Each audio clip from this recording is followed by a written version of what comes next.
Halo semua, perkenalkan saya Gracia Felintian dengan NIM 2511102436153. Saya dari Prodi S1 Akuntansi Universitas Muhammadiyah Kalimantan Timur. Kali ini saya akan menjelaskan apa itu pajak kendaraan di Indonesia. Tema ini saya ambil karena pajak kendaraan merupakan salah satu kewajiban masyarakat yang sangat dekat dengan kehidupan sehari-hari, terutama bagi masyarakat yang memiliki kendaraan bermotor seperti motor maupun mobil. Namun, pada kenyataannya, masih banyak masyarakat yang belum memahami jenis-jenis pajak kendaraan, bagaimana cara menghitungnya, bagaimana prosedur pembayarannya, bahkan masih ada yang menunda pembayaran sampai terkena denda. Oleh karena itu, melalui presentasi ini, saya ingin menjelaskan cara lebih lengkap mengenai pajak kendaraan agar kita semua dapat lebih memahami pentingnya membayar pajak tepat waktu.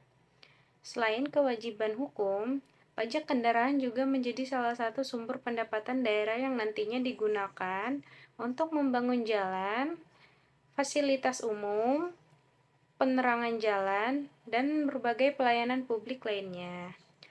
Jadi, secara tidak langsung, pajak yang kita bayarkan akan kembali kepada masyarakat dalam bentuk pembangunan dan pelayanan. Pada presentasi kali ini, terdapat beberapa poin utama yang akan saya bahas. Yang pertama, yaitu mengenai pengertian pajak kendaraan dan dasar hukumnya di Indonesia. Bagaimana ini penting agar kita memahami apa sebenarnya pajak kendaraan dan aturan apa saja yang mengaturnya.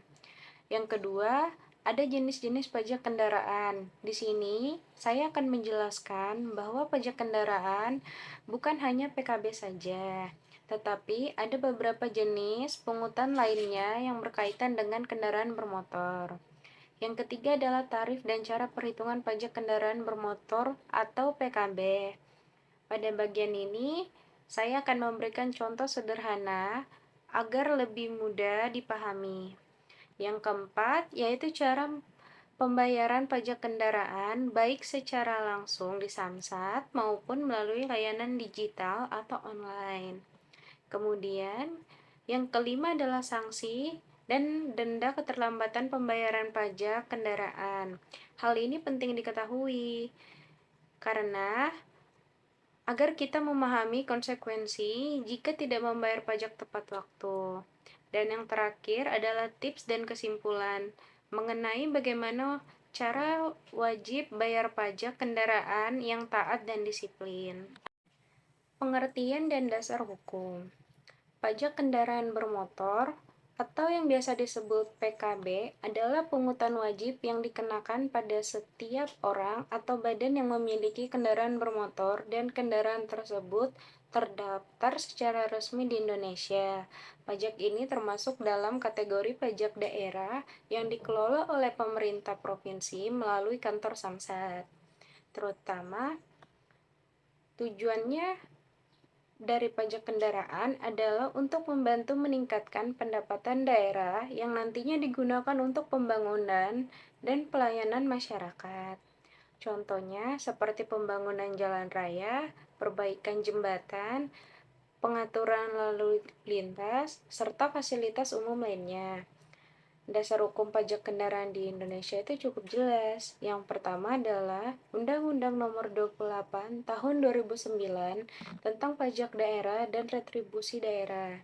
Undang-undang ini menjadi salah satu dasar hukum utama dalam pengaturan pajak kendaraan bermotor. Kemudian, ada Undang-Undang Nomor 22 Tahun 2009 tentang lalu lintas dan angkutan jalan yang menjelaskan bahwa setiap kendaraan wajib didaftarkan secara resmi.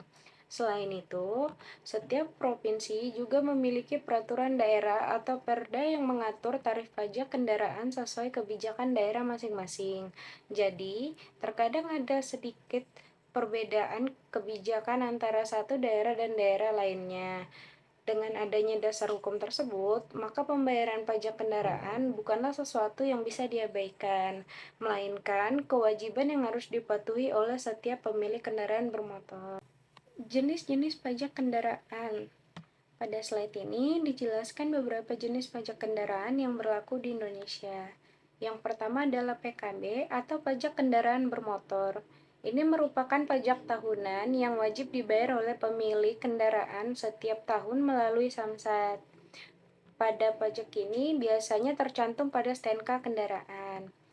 Yang kedua adalah BBNKB atau bea balik nama kendaraan bermotor. Pajak ini dikenakan ketika terjadi perpindahan kepemilikan kendaraan, misalnya saat membeli kendaraan baru atau kendaraan bekas. Jadi, ketika seseorang membeli kendaraan pada orang lain, maka kendaraan tersebut harus dibalik nama agar data kepemilikannya sesuai dan jelas.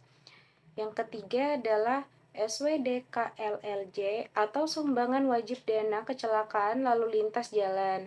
Dana ini dikelola oleh Jasa Raharja dan berfungsi sebagai bentuk perlindungan atau santunan bagi korban kecelakaan lalu lintas. Jadi, ketika kita membayar pajak kendaraan, sebenarnya kita juga ikut membayar perlindungan kecelakaan lalu lintas. Kemudian yang terakhir adalah PBBKB atau pajak bahan bakar kendaraan bermotor. Pajak ini dikenakan pada bahan bakar kendaraan dan biasanya sudah termasuk dalam harga BBM yang dibeli masyarakat. Dari penjelasan tersebut, kita dapat mengetahui bahwa kewajiban kendaraan tidak hanya sebatas membayar pajak tahunan, tetapi juga ada berbagai pungutan lainnya yang mendukung keselamatan dan pembangunan daerah. Tarif dan perhitungan PKB. Selanjutnya, saya akan menjelaskan mengenai tarif dan cara perhitungan PKB atau pajak kendaraan bermotor. Tarif pajak kendaraan biasanya berbeda tergantung jumlah kepemilikan kendaraan. Pertama, biasanya dikenai tarif sekitar 1,5%, kendaraan kedua sekitar 2%, sedangkan kendaraan ketiga dan seterusnya dikenakan lebih tinggi yaitu 2,5%. Tujuan kenaikan tarif ini adalah untuk mengurangi kepemilikan kendaraan pribadi secara berlebihan dan membantu mengurangi kemacetan lalu lintas.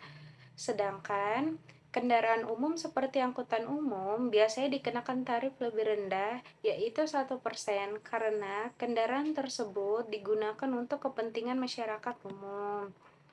Rumus dasar perhitungan PKB adalah PKB sama dengan NJKB dikali bobot kendaraan dikali tarif PKB. NJKB merupakan nilai jual kendaraan bermotor yang ditentukan berdasarkan harga kendaraan. Sebagai contoh, jika sebuah mobil memiliki NJKB sebesar 250 juta rupiah, bobot kendaraan 1,25 dan tarif pajak adalah 1,5%, maka hasil perhitungan pajaknya sekitar 3,8 juta rupiah per tahun. Dari contoh tersebut dapat dipahami bahwa semakin mahal kendaraan yang dimiliki, maka semakin besar pula pajak yang harus dibayarkan.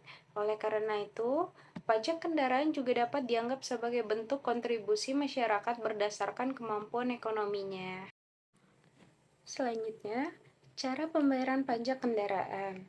Saat ini, pembayaran pajak kendaraan sudah semakin mudah dibandingkan dulu karena terjadi layanan offline maupun online. Langkah pertama yang harus dilakukan adalah menyiapkan dokumen seperti STNK, asli, KTP pemilik kendaraan, dan bukti pembayaran pajak sebelumnya. Dalam beberapa kondisi tertentu, BPKB juga semakin diminta sebagai dokumen tambahan. Setelah itu, pemilik kendaraan juga dapat datang ke kantor Samsat atau Samsat keliling yang tersedia di berbagai lokasi. Kemudian, wajib pajak mengisi formulir dan melakukan cek fisik kendaraan apabila diperlukan. Cek fisik biasanya dilakukan dengan mencocokkan nomor rangka dan nomor mesin kendaraan. Selanjutnya, pembayaran dapat dilakukan melalui loket pembayaran ATM, transfer, bank, wallet, bahkan marketplace seperti Tokopedia dan Bukalapak. Hal ini menunjukkan bahwa pemerintah telah melakukan digitalisasi pelayanan pajak agar masyarakat lebih mudah dan nyaman dalam membayar pajak kendaraan. Setelah pembayaran selesai, STNK akan divalidasi dan pemilik kendaraan menerima bukti pembayaran sebagai tanda bahwa pajak telah lunas. Selain itu, sekarang juga tersedia aplikasi Signal atau Samsat Digital Nasional yang memudahkan masyarakat membayar pajak tanpa harus datang ke kantor Samsat. Ini juga sangat membantu, terutama bagi masyarakat yang sibuk. Sanksi dan denda keterlambatan. Pada slide berikutnya dijelaskan mengenai sanksi dan denda keterlambatan pembayaran pajak kendaraan. Nih, jika pemilik kendaraan terlambat membayar pajak, maka akan dikenakan denda sebesar 2% per bulan dari jumlah pajak yang terutang, dengan batas maksimal keterlambatan hingga 2 tahun. Dalam hal ini, jika keterlambatan masih di bawah 2 tahun, biasanya pemilik kendaraan hanya dikenakan tambahan denda PKB atau SWDK LLJ. Namun, apabila keterlambatan sudah lebih dari 2 tahun, maka STNK kendaraan bisa tidak dapat diperpanjang. Selain itu, kendaraan yang tidak terdaftar atau belum membayar pajak juga dapat terkena razia atau tilang oleh pihak kepolisian. Bahkan dalam kondisi tertentu, kendaraan dapat disita apabila tidak memenuhi ketentuan administrasi.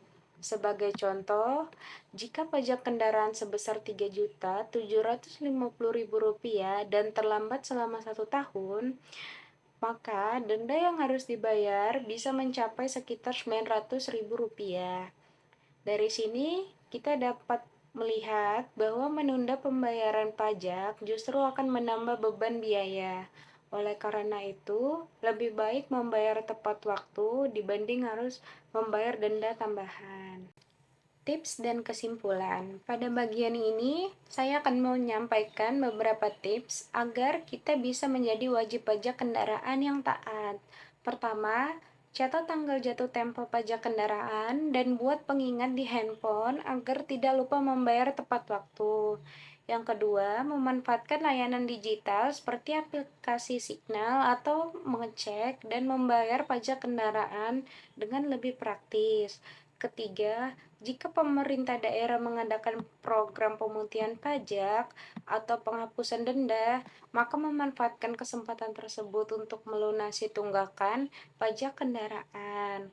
Yang keempat, segera urus balik nama kendaraan bekas agar data kepemilikan sesuai dan tidak menimbulkan masalah administrasi di kemudian hari.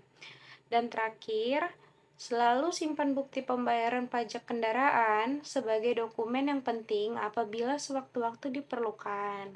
Kesimpulan dari presentasi ini adalah bahwa pajak kendaraan memiliki peran yang sangat penting bagi pembangunan daerah dan pelayanan masyarakat. Membayar pajak kendaraan bukan hanya wajib sebagai warga negara, tetapi juga bentuk kontribusi nyata terhadap pembangunan Indonesia. Karena itu, sebagai masyarakat yang baik, kita harus disiplin dan taat membayar pajak kendaraan tepat waktu.